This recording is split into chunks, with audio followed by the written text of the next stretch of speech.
Assalamualaikum warahmatullahi wabarakatuh. Saya Cahaya Permatasari ingin presentasikan mengenai pembiayaan UMKM agribisnis mengenai studi kasus pembiayaan syariah di Bank BRI Syariah. Untuk video dan presentasinya sebagai berikut. Baiklah, kita akan memulai presentasi mengenai pembiayaan agribisnis UMKM dalam bidang studi kasus pembiayaan syariah dalam Bank BRI Syariah. Pembahasan yang akan kita lakukan dalam presentasi ini yaitu ada mengenai sejarah mengenai pembiayaan BRI di Bank BRI Syariah, kemudian ada jenis-jenis pembiayaan Bank BRI Syariah, kemudian ada produk-produk pembiayaan Bank BRI Syariah, ada prosedur pelaksanaan pembiayaan dalam Bank BRI Syariah, kemudian permasalahan yang ada dalam Bank BRI Syariah, dan terakhir itu solusi dalam permasalahan tersebut. Yang pertama, kita akan membahas mengenai sejarah berdirinya Bank BRI Syariah. Jadi Bank BRI Syariah itu berdiri pada akuisisi Bank BRI terhadap Bank Jasa Arta pada 19 Desember tahun 2007, dan setelah melalui keputusan surat yaitu pada 10/67 keputusan GBI DPG 2008. Maka pada tanggal 17 November 2008 Bank BRI Syariah telah diresmikan dan kemudian secara resmi beroperasi dan merubah kegiatan usaha yang semula konvensional menjadi Bank BRI Syariah atau bank yang mencakup hal-hal yang mengenai pembiayaan syariah. Nah, tapi untuk pengaktifannya itu pada tanggal 19 Desember tahun 2010 untuk pengaktifan bank tersebut. Nah, kemudian bank ini diresmikan itu dan ditandatangani oleh direktur utama dari Bank Syariah yaitu Bapak Gian Fitz. Kemudian selanjutnya yaitu jenis-jenis pembiayaan dalam Bank BRI Syariah. Jadi pembiayaan atau jenis-jenis pembiayaan dalam Bank BRI Syariah ada dua. Yang pertama ada pembiayaan produktif. Pembiayaan produktif yaitu pembiayaan dilakukan untuk kegiatan-kegiatan produksi. Yang kedua ada pembiayaan konsumtif, yaitu pembiayaan yang memenuhi kebutuhan konsumsi. Yang artinya konsumsi itu berarti untuk memenuhi suatu kebutuhan dari nasabahnya. Kemudian ada produk-produk dari Bank BRI Syariah. Ada 3. Yang pertama itu produk penghimpunan dana. Jadi produk penghimpunan dana itu terdiri dari tabungan haji BRI Syariah, kemudian tabungan faedah impian BRI Syariah, simpanan faedah BRI Syariah, kemudian ada giro faedah BRI Syariah. Dan dalam setiap produk-produk tersebut maka terdapat banyak syarat-syaratnya. Jadi tidak hanya untuk tidak hanya menaruh aja, maksudnya tidak hanya langsung menabung gitu, tapi harus ada syarat-syarat yang memenuhi ketentuan-ketentuan dari yang diberikan oleh pihak BI tersebut. Kemudian ada produk pembiayaan atau financing, itu ada Grifa BRI Syariah, kemudian ada KPR Sejahtera BRI Syariah, ada KKP atau kepemilikan kendaraan bermotor, dan lain-lain. Yang ketiga itu adalah produk pelayanan jasa atau servis, yaitu produk pelayanan jasa itu produk yang dicanangkan oleh pihak Bank BRI Syariah untuk melayani para nasabahnya atau untuk jasa servisnya, yaitu ada suku negara retail pasar perdana, kemudian suku negara retail pasar sekunder, dan suku mudharabah subordinasi. Selanjutnya ada syarat-syarat pembiayaan Bank BRI Syariah. Jadi dalam melakukan pembiayaan dalam Bank BRI Syariah terdapat syarat-syarat yang harus dilakukan oleh para nasabah. Yang pertama, kontrak pertama harus sesuai dengan rukun yang ditetapkan. Jadi para nasabah yang ingin menabungkan atau melakukan pembiayaan dalam Bank BRI Syariah maka harus memenuhi rukun-rukun yang ditetapkan. Yang pertama, rukun dalam Bank BRI Syariah yaitu adanya tahap transaksi jual beli dalam saham tersebut. Kemudian ada yang namanya kesepakatan antara nasabah dengan para pemegang dalam bank tersebut. Kemudian adanya ijab kabul atau adanya tanda ijab atau keresmian dari antara dua pihak tersebut, antara pihak nasabah dengan pihak dari perbankan pembiayaan Bank BRI Syariah. Kemudian ada yang kedua yaitu penjual memberitahu bahwa biaya modal kepada nasabah.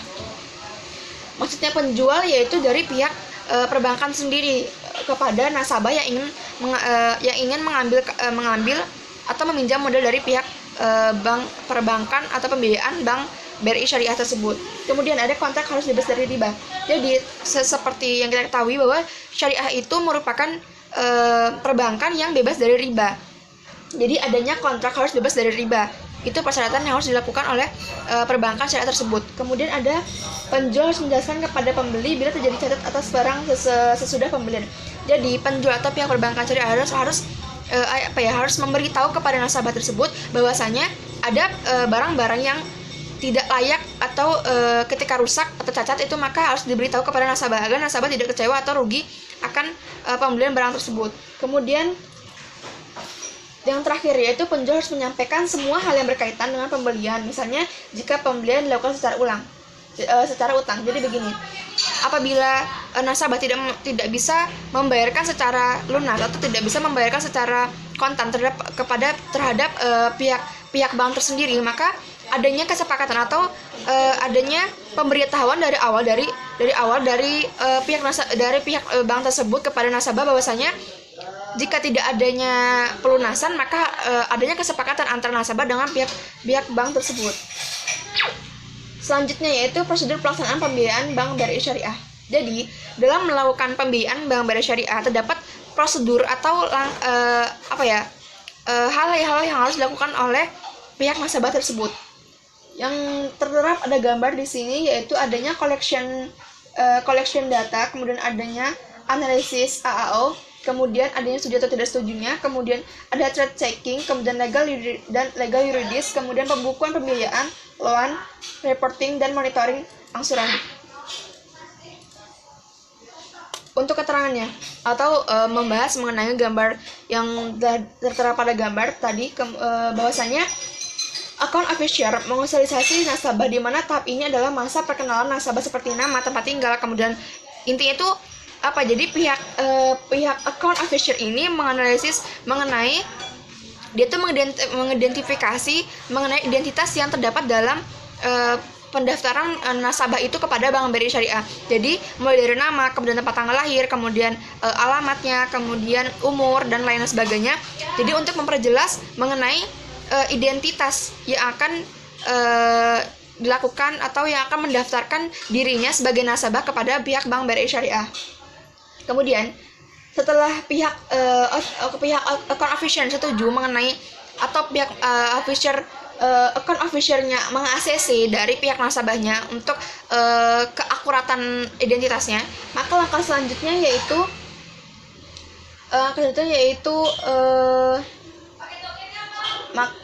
analisis, di mana tahap ini account officer untuk mengetahui karakter nasabah 5C.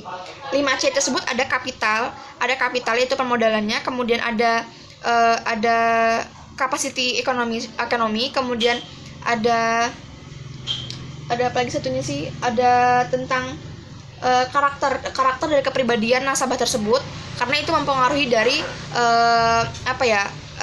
percaya atau tidaknya antara nasabah dengan pihak perbankan. Jadi kalau misalnya si kepribadian dari nasabah tersebut buruk atau sifatnya menipu gitu, jadi pihak perbankan syariah itu tidak akan menyetujui untuk meminjamkan atau mempercayai bahwa nasabah tersebut tuh sudah yakin untuk meminjam modal tersebut dan yakin untuk mengembalikan modal yang dipinjamkan oleh dari pihak BRI Syariah.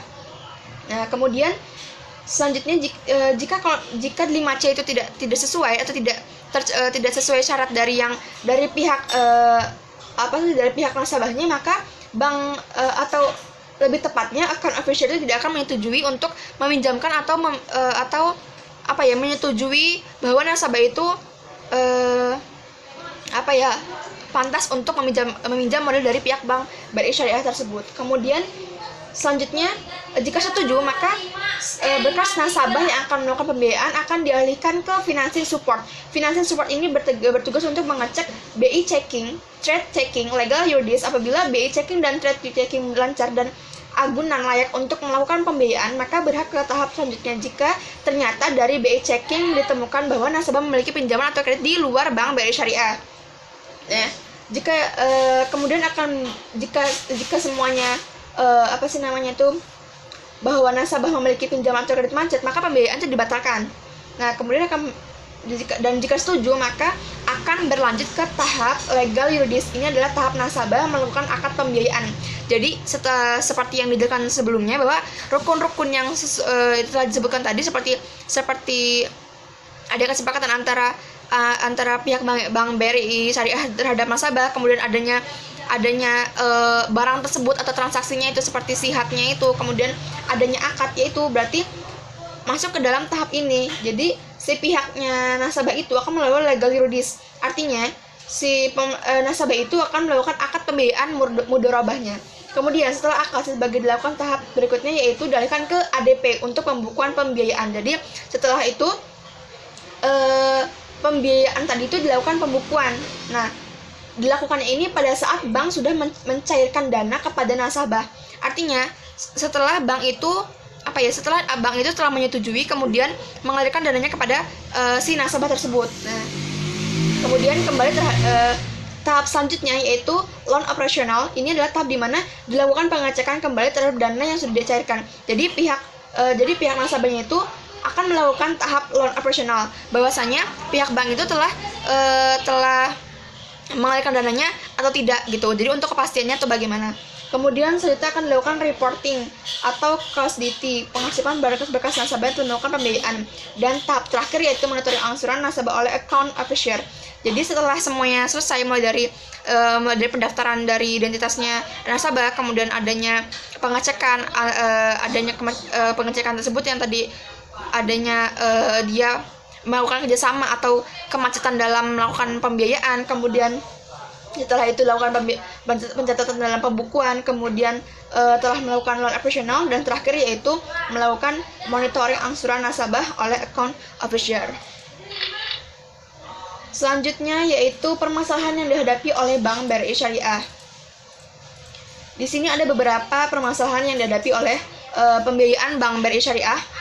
Ada 4 permasalahan yang dibahas dalam presentasi saat ini. Yang pertama yaitu ada kurang baiknya pemahaman bisnis nasabah. Jadi begini. Jadi antara nasabah dengan Bank BRI Syariah itu tuh kurang baiknya atas bisnis nasabah. Jadi si Bank BRI sendiri itu tidak tahu mengenai apa yang akan dilakukan oleh pihak nasabah. Jadi ketika uang itu digunakan, pihak perbankan sendiri itu tidak mengetahui mengenai kurang baiknya atau mengenai baik buruknya pemahaman mengenai bisnis nasabah yang dilakukan oleh para nasabah tersebut. Kemudian kurang dilakukan evaluasi keuangan nasabah. Jadi ketika nasabah itu macet atau kurang lancar dalam melakukan pembiayaan, si pihak banknya sendiri itu kurang teliti atau kurang mengecek dan mengevaluasi mengenai pembiayaan yang dilakukan oleh nasabah tersebut. Jadi siklus atau alur yang dilakukan oleh nasabah tersebut tuh kurang evaluasinya dalam permasalahan Bank BRI Syariah ini. Kemudian perhitungan modal kerja tidak didasarkan kepada bisnis usaha nasabah, dan terakhir lemahnya supervisi dan monitoring. Selanjutnya yaitu solusi. Permasalahan solusi yaitu tadi itu dari intern ya, maksudnya dari pihak bank sendiri. Nah, kemudian ini ada selanjutnya yaitu permasalahan yang dihadapi oleh Bank BRI Syariah dari ekstern atau luar bank tersebut. Yang pertama, adanya karakter nasabah tidak amanah. Seperti yang dijelaskan tadi, bahwasanya setelah pihak bank mengetahui atau dari pihak nasabahnya itu sudah memberikan sebuah identitasnya, terkadang banyak nasabah yang membohongi pihak dari Bank BRI Syariah sendiri. Jadi banyak nasabah yang tidak jujur gitu. Makanya kenapa banyak pihak nasabah yang tidak lancar dalam memberikan pendanaan atau pembiayaan mengenai peminjaman modal tersebut. Kemudian adanya usaha yang dijalankan relatif baru. Jadi usaha yang dilakukan oleh para nasabah itu relatif baru. Kemudian usaha-usaha yang dilakukan oleh para Bank BRI juga relatif baru. Kemudian terakhir tidak mampu menanggulangi masalah atau kurang menguasai bisnis. Selanjutnya yaitu solusi. Jadi banyak terdapat tadi masalah intern dan masalah ekstern dari pihak Bank BRI tersebut, maka adanya solusi yang dilakukan oleh pihak Bank BRI Syariah. Yang pertama, memeriksa izin surat usaha yang dilakukan oleh instansi yang terkait. Jadi begini, setiap nasabah yang ingin meminjam modal atau melakukan pembiayaan dengan bank sama dengan pihak Bank BRI Syariah, Maka pihak Bank BRI Syariah itu melakukan solusi dengan mengecek surat izin usaha yang dilakukan oleh pihak nasabah tersebut. Jadi jelas gitu loh, jelas bisnis apa yang dilakukannya, untuk apa uang tersebut begitu, agar pembiayaannya itu berjalan dengan lancar atau tidak macet. Jadi adanya kejujuran antara kedua belah pihak. Yang kedua yaitu identitas saldo debitur. Seperti yang dijelaskan tadi, identitas saldo debitur sangat penting bagi pembiayaan Bank BRI Syariah atau pembiayaan yang dilakukan oleh bank-bank lainnya.